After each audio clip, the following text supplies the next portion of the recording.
আগের মতো ইলেকশন হবে না যে আমি দাঁড়িয়ে থাকলাম, আমার সামনে দিয়ে যা খুশি না করতেছে বা আমার সামনে দিয়ে ভোটের ব্যালট বক্স নিয়ে চলে যাচ্ছে। Not accepted. তোমার লাশের উপর দিয়ে যাবে, কিন্তু তোমার সামনে দিয়ে কেউ ভোট ব্যালট বক্সে হাত দিতে পারবে না। পারবে? এই দিনের মতো যে আগে একটা ডিউটি করার অনেক সময় চাপের মুখে ছিল, সম্ভাবনা সেটা আর এবার নাই। শুধু একটা জিনিসই প্রয়োজন হবে তোমাদের এই 13 জনের ক্ষেত্রে, সেটা হচ্ছে দৃঢ়তা। শক্ত হইতে হবে, পড়ে গেলে হবে না। ওখানে সারাদিন ডিউটি করতে হবে। সারাদিন ডিউটি করা খুবই পরিশ্রমে। রাত্রে ভোট করানো হবে, তখনও দাঁড়িয়ে থাকতে হবে। আর আগের মতো ইলেকশন হবে না যে আমি দাঁড়িয়ে থাকলাম, আমার সামনে দিয়ে যা খুশি না করতেছে বা আমার সামনে দিয়ে ভোটের ব্যালট বক্স নিয়ে চলে যাচ্ছে। Not accepted. তোমার লাশের উপর দিয়ে যাবে, কিন্তু তোমার সামনে দিয়ে কেউ ভোট ব্যালট বক্সে হাত দিতে পারবে না। পারবে? কেউ হাত দিতে পারবে? অসম্ভব, অসম্ভব। এই জিনিস আনসার বিডিপি সদস্যরা একদম সর্বোচ্চ ভাবে জীবনের সকল হুমকি নিয়ে হলেও সেটা ঠেকাবে। কারণ কি? সেটা আমাদের জন্য আমানত। কি বুকে বাংলাদেশ আর হাতে বিদেশি? এই যে হোয়াইট প্লাস প্রো সেনসিটিভ স্কয়ারের।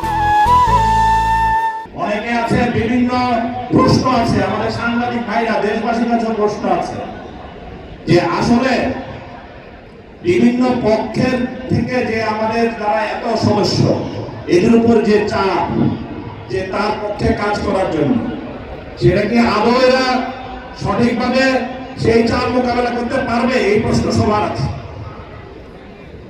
আমি তোমাদেরকে নিশ্চিত করতে চাই, যারা যত রাজনৈতিক পক্ষ আছে, যত পক্ষ আছে এই নির্বাচনে সর্বোচ্চ পর্যায়ে তো আমাদের সাথে সকলের মত বিনিময় হয়। তোমাদেরকে আমি স্পষ্ট ভাষায় বলছি, সকলের চাওয়া পাওয়া একটাই, যে ভাই ভোট যেন সুষ্ঠু হয়, সুন্দর হয়, কোন জাল জালিয়াতি অনিয়ম ভোট কেন্দ্রে যেন টলারেট করা না হয়। কি বলছি সবাই বুঝতে পারছো? এটা সকলের চাওয়া উপরে। কিন্তু তোমার যে ভোট কেন্দ্র, সেই ভোট কেন্দ্রের সাথে সম্পৃক্ত যে কর্মীরা আছে, বিভিন্ন পক্ষের কর্মী, তারা তো আর তাদের এই উপরের জিনিসগুলো অনেক সময় কি করে এড়াই চলে, কারণ চিনতে তো হবে। সো তাদের সেই চাওয়া পাওয়া, যে ভোট কেন্দ্রের আশেপাশে যারা, সেটা তোমাদেরকে প্রভাবিত করবে না। তোমাদেরকে কেউ কোন রকমের চাপ দিতে পারবে না। এই বলছি সবাই বুঝতে পারছো? সো তোমরা চাপ মুক্ত হয়ে থাকবা। যদি চাপ আসে সেটা আমাদের উপরে আসবে, বাট আমরা চাপ মুক্ত, কারণ আমাদেরকে সবাই বলে দিয়েছে যে কোন জাল জালিয়াতি অনিয়ম কাউকে টলারেট করবেন না। সো তোমরা কি টলারেট করবা? কোন টলারেশন হবে না। তুমি দাঁড়ায় আসছো, ওখানে আমাদের সাংবাদিক ভাইরা, অন্যরা ছবি তুলতেছে, ভিডিও করতেছে, দেখো আনসার সদস্য দাঁড়ায় আছে আর এখানে আঁকা হচ্ছে, এখানে অনিয়ম হচ্ছে।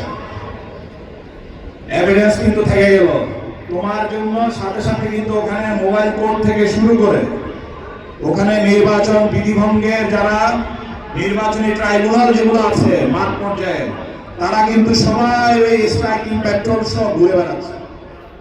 এই ধরনের যদি কোনো সদস্য হয়, আমি এখানে বলে দিলাম যে সে তাকে আমি আমার সদস্য বলে গ্রহণ করব না। কারণ সে আমার সদস্য হলে বাংলাদেশের মাটি ও মানুষের সাথে এই ধরনের কার্যক্রম করতে পারে না। তাকে তখন আইনের আওতায় যেতে হবে। সো আমরা কি আমানত রক্ষা করব না আইনের আওতায় যাব? আমানত রক্ষা করব। পারবা সবাই? ইনশাআল্লাহ।